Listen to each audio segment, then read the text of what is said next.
곳이 그 어디나 하늘나라 할렐루야 찬양하세 내 모든 죄 사함받고 주 예수와 동행하니 그 어디나 하늘나라.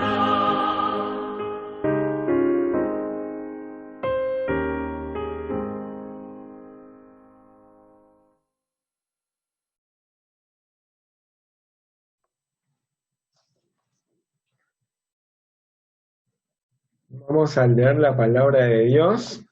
Es Salmo 102, versículos 1 al 12. Escucha, Señor, mi oración, llegue a ti mi clamor. No escondas de mí tu rostro cuando me encuentro angustiado. Inclina a mí tu oído, respóndeme pronto cuando te llame. Pues mis días se desvanecen como el humo, los huesos me arden como brasas. Mi corazón decae y se marchita como la hierba. Hasta he perdido el apetito. Por causa de mis fuertes gemidos, se me pueden contar los huesos. Parezco una lechuza del desierto. Soy como un búho entre las ruinas. No logro conciliar el sueño. Parezco ave solitaria sobre el tejado. A todas horas me ofenden mis enemigos y hasta usan mi nombre para maldecir.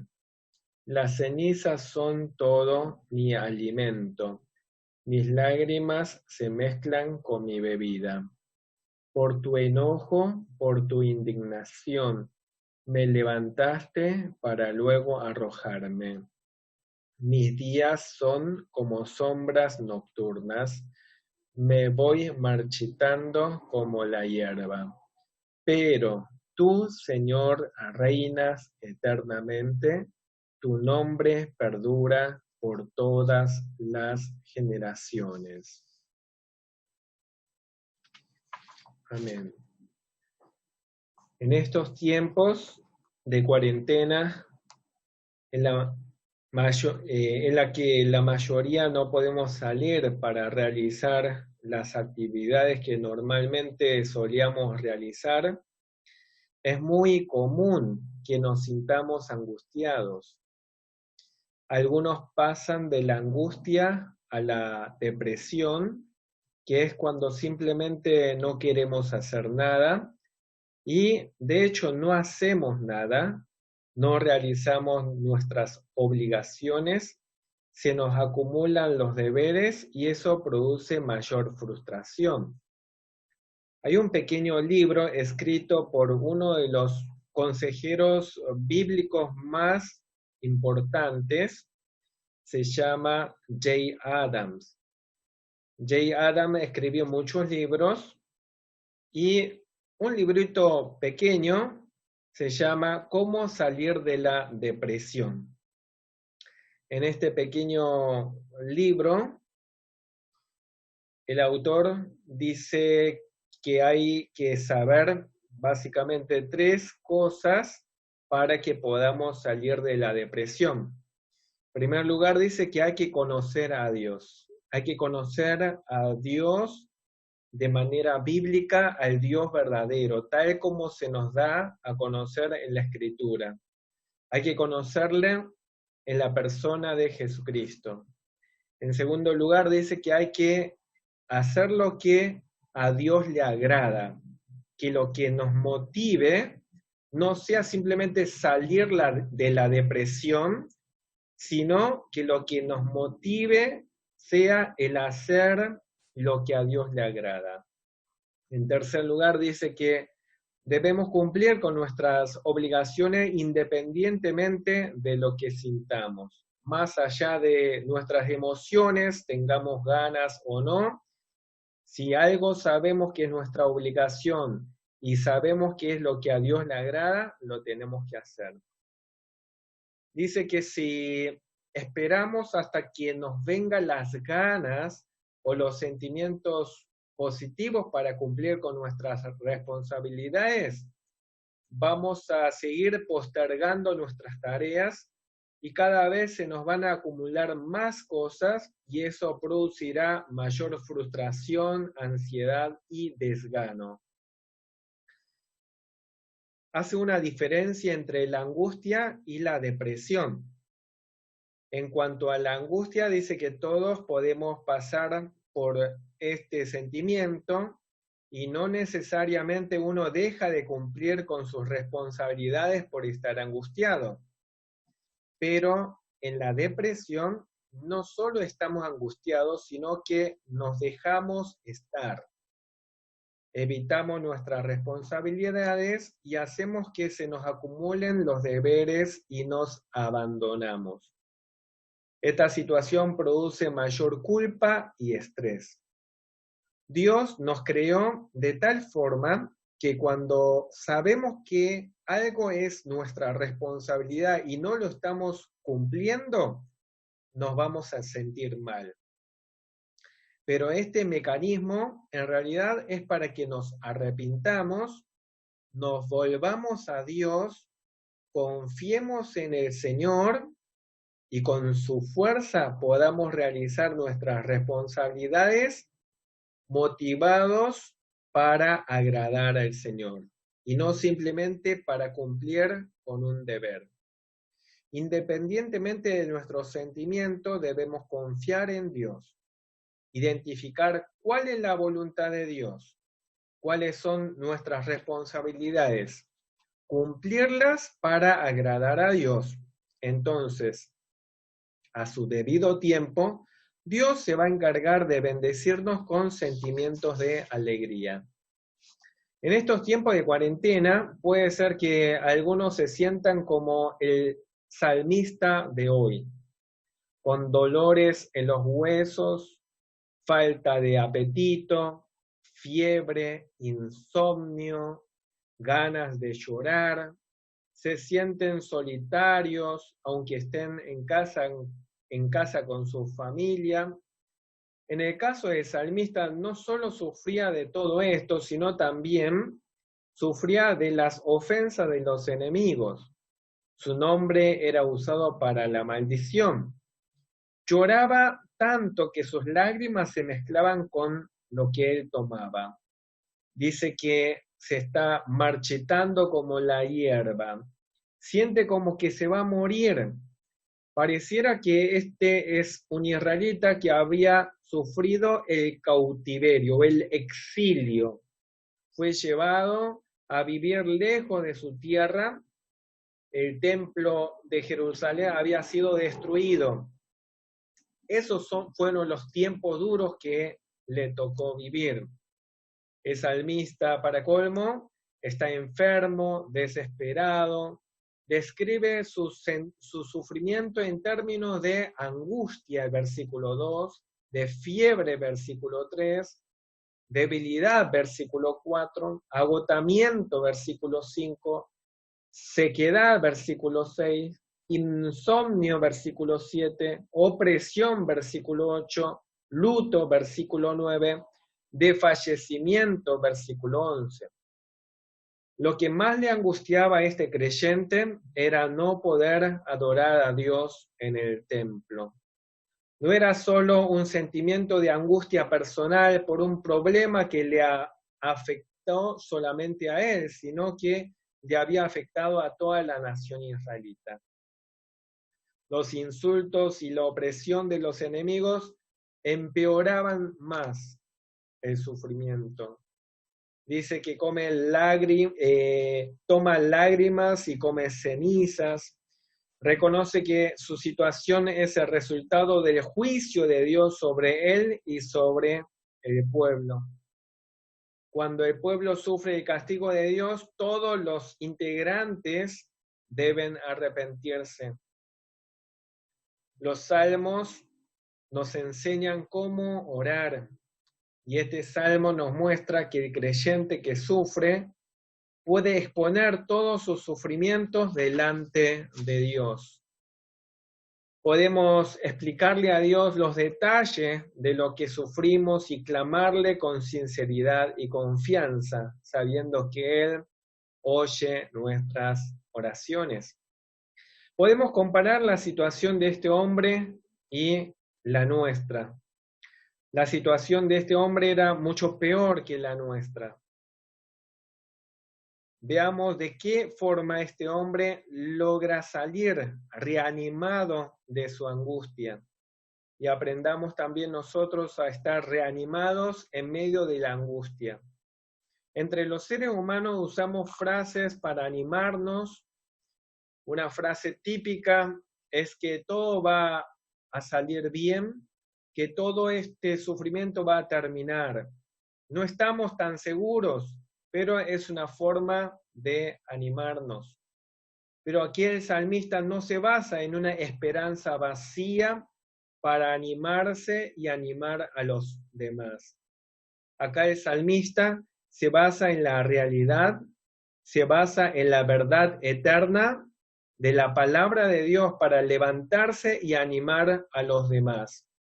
La gente del mundo, más hoy en día, confía en evidencias científicas. Es la frase que más se repite en los discursos políticos, presidenciales y los noticieros. Evidencias científicas.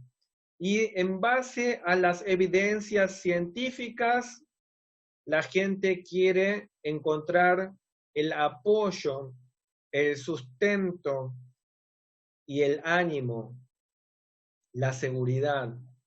Sin embargo, nosotros basamos nuestra fe no en evidencias de lo que digan los científicos, sino en lo que dice la palabra de Dios, que es más real, más verdadera que cualquier descubrimiento y hallazgo científico. De hecho, la ciencia no puede descubrir nada que no sea basado en lo que Dios ha hecho. ¿Cuál es la verdad eterna en la que el salmista se apoya como para poder levantarse de su angustia? El salmista describió con muchos detalles en forma poética y muy detallada lo que es su angustia. No tiene apetito, no tiene sueño, está en soledad, está en angustia, está casi como por morirse, sufre la burla y la ofensa de los enemigos y todo eso. Sin embargo, acá en el versículo 12 dice, pero tú, Señor, reinas eternamente. Esta verdad es consoladora. Luego de haber descrito toda su angustia, cambia su tono con ese pero. Pero tú, Señor, reinas eternamente. Dios reina eternamente. El Señor Jesucristo reina eternamente. Nuestro Señor es el soberano que gobierna todo.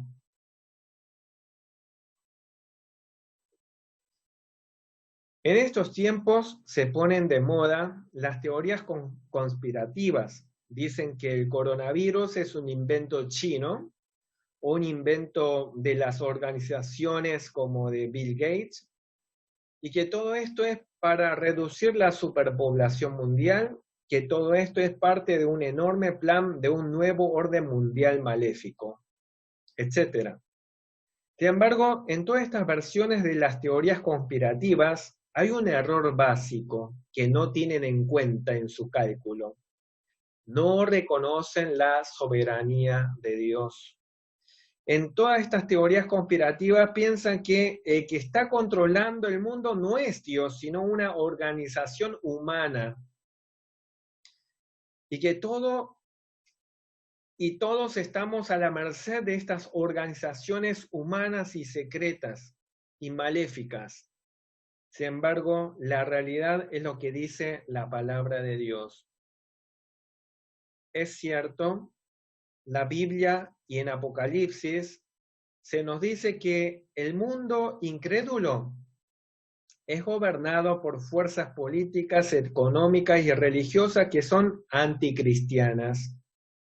Que detrás de todo esto está el diablo, pero no debemos pensar que el diablo puede hacer las cosas a su antojo, independientemente de los designios de Dios. El diablo no puede hacer nada sin el control soberano de Dios. El misterio de la soberanía de Dios es que Dios es bueno, que controla todo hasta lo mínimo, inclusive aquellas cosas relacionadas con nuestros pecados y con el diablo. Sin embargo, solamente los seres humanos somos los responsables y culpables de nuestros pecados, y el diablo es culpable de su maldad. Y Dios, sin embargo, utilizando toda esta situación, lo lleva a cabo su plan perfecto, que resulta en su gloria, en la alabanza de su gracia. El pecado humano y la maldad humana podemos describirlo como la oscuridad absoluta. Sin embargo, allí donde está todo oscuro, brilla con mayor potencia la gracia de Dios. En el cielo, si está todo claro, no es posible apreciar la belleza de las estrellas. Es en la oscuridad que vemos la belleza de las estrellas brillantes. De la misma manera, en la oscuridad del pecado y la maldad que hay en este mundo, vemos con mayor brillo la luz del amor, la bondad y la gracia de Cristo Jesús. Los que no pertenecen a Cristo simplemente se dejan llevar por las corrientes anticristianas en sus ambiciones económicas, políticas y religiosas. Pero los cristianos son rescatados de esta situación y son guiados a formar parte del pueblo de Dios. Dios reina eternamente. Este es el consuelo para el pueblo de Dios, para los creyentes. Todos los imperios que parecían que durarían para siempre, desaparecieron.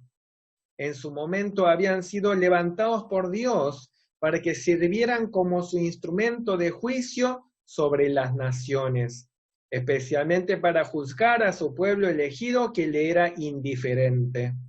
Es lo que pasó con Egipto, Asiria, los babilonios, los medos, los persas, los griegos y los romanos. Dios fue levantando a cada una de estas naciones como instrumento de juicio.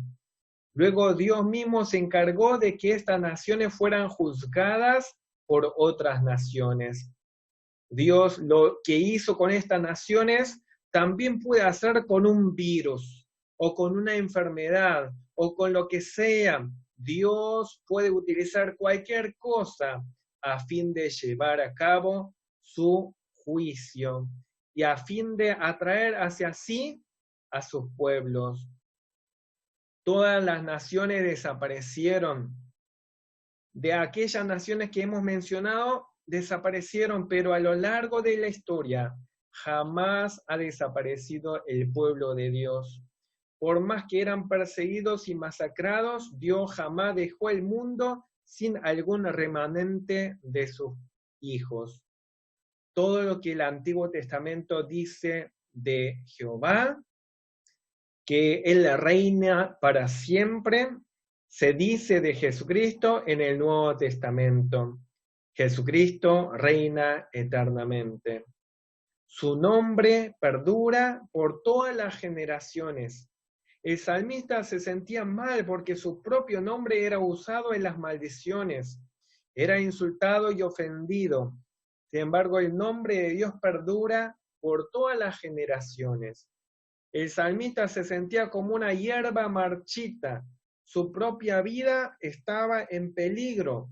Su nación estaba en ruinas, pero sabía que Dios reina eternamente. Sabía incluso en ese momento que Dios seguía reinando. Dios reina eternamente y este Dios es compasivo. Es un Dios bueno y misericordioso para con sus hijos. Se compadece de su pueblo y de su iglesia. Las naciones temerán el nombre del Señor. Todos los reyes de la tierra reconocerán su majestad. Ya el salmista está contemplando hacia el futuro, más allá de su tiempo, y se consuela en esta verdad. Aunque por ahora parezca que son muchos más los que ignoran a Dios, los que ofenden a Dios, los que le dan la espalda a Dios, los que se burlan de los creyentes, aunque parezcamos que somos la minoría, sin embargo llegará el tiempo en que todos reconocerán que Jesucristo es el soberano. Todos temblarán ante su presencia y reconocerán su majestad. El salmista se consuela en esta verdad. Dios reina, Él es el soberano, y esto debería también traer consuelo a nosotros si confiamos en Él. Recordemos, la manera de poder vencer la angustia, la depresión, la preocupación y la tristeza, aún en medio de toda esta situación, es apoyarnos en el Dios que tiene en su mano el control de toda la situación, que no va a hacer nada que no sea para su gloria y que no sea finalmente para el consuelo y la salvación de su pueblo elegido. Dios es el Dios que gobierna para siempre. Pero no solo eso, sino que es un Dios inmutable. Los versículos 12, la segunda parte, y el versículo 27 nos asegura esta verdad. Dice, pero tú eres siempre el mismo. Los versículos 25 y 26 describe lo grandioso de la creación de Dios, los cielos y la tierra, pero también dice que los cielos y la tierra perecerán, van a desaparecer, son como el vestido viejo que es quitado, se desgasta. Sin embargo, a pesar de ello, Dios permanece. Por más grandiosa que sea la creación, los cielos y la tierra se desgastan como un vestido. Sin embargo, Dios permanece. En el mundo la gente se escandalizaría, se desconsolaría si tomara conciencia real de que el suelo en que se apoyan está destinado a desaparecer, a desgastarse y a ser destruido. Pero los creyentes podemos consolarnos en el hecho de que aunque el mundo, los cielos y la tierra cambien y dejen de ser firmes, nuestro Dios es el mismo. Él no cambia, Él es firme. Dios es inmutable, tú eres siempre el mismo. Pero no solamente nos consolamos por el hecho de que Dios es el Dios soberano que controla todo y que reina para siempre. No nos consolamos solamente por el hecho de que Dios sea inmutable, sino sobre todo los hijos de Dios, los que creemos en Jesucristo, podemos consolarnos en la comunión con Dios. Versículo 28 dice, los hijos de tus siervos se establecerán. ¿Por qué los creyentes se establecerán si los cielos y la tierra y todas las cosas van a desgastarse y van a desaparecer y van a estar en ruina. ¿Cómo es posible que los hijos de los siervos del Señor, cómo los creyentes se establecerán? Porque Dios es firme. Dice, y sus descendientes habitarán en tu presencia. Los creyentes podemos ser reanimados en el hecho de que habitaremos en la presencia de Dios. Desde ahora, los creyentes podemos tener comunión con el Señor y estar en su presencia, pero estar en la presencia de Dios se hace más claro, más definitivo, más perfecto, cuando el Señor nos llame a estar con Él para siempre. Por lo tanto, los creyentes en medio de todas estas situaciones en el mundo podemos consolarnos en el Señor, porque Él gobierna eternamente, porque Él es firme e inmutable, y porque nos amparamos en Él, teniendo comunión con Él. Ese es nuestro consuelo.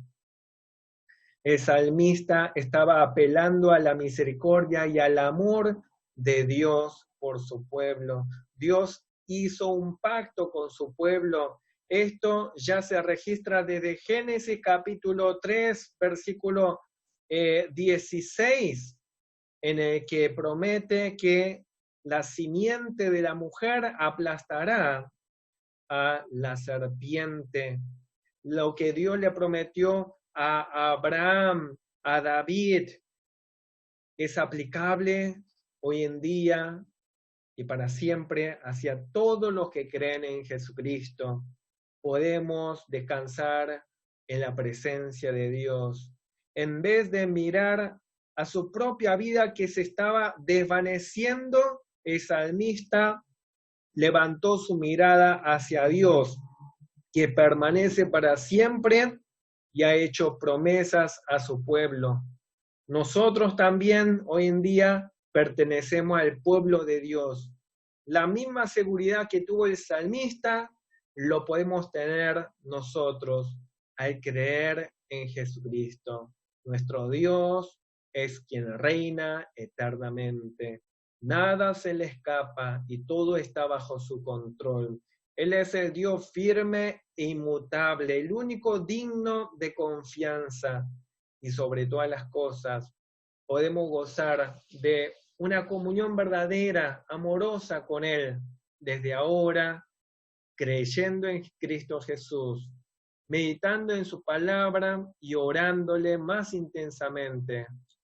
Y la muerte no es el fin para los creyentes, sino la puerta de entrada hacia una comunión más plena con nuestro Salvador. Por lo tanto, nos animamos y nos consolamos en el Señor. A Él sea toda la gloria, toda la honra. Oramos en el nombre, oremos. Padre amado, muchas gracias. Tuya es la gloria, tuya es la honra. Te agradecemos por tu palabra. En medio de situaciones angustiantes que pueden llevar a muchos a la depresión y aún a tu pueblo, nos afirmamos en tu palabra y recordamos que tú eres nuestro Rey eterno, que gobiernas todo. Todo está bajo tu control, Señor. Tú eres el Dios inmutable, Señor, y en ti podemos habitar y descansar teniendo comunión plena contigo. Trae consuelo, ánimo a tu pueblo, Señor. Ayúdanos para que podamos levantarnos como tu pueblo, consolarnos, reanimarnos y alentar a los demás a confiar en Cristo. En el nombre de Jesús. Amén. La gracia de nuestro Señor Jesucristo, el amor de nuestro Dios Padre, la comunión del Espíritu Santo, sean sobre toda la Iglesia, desde ahora para siempre. Amén.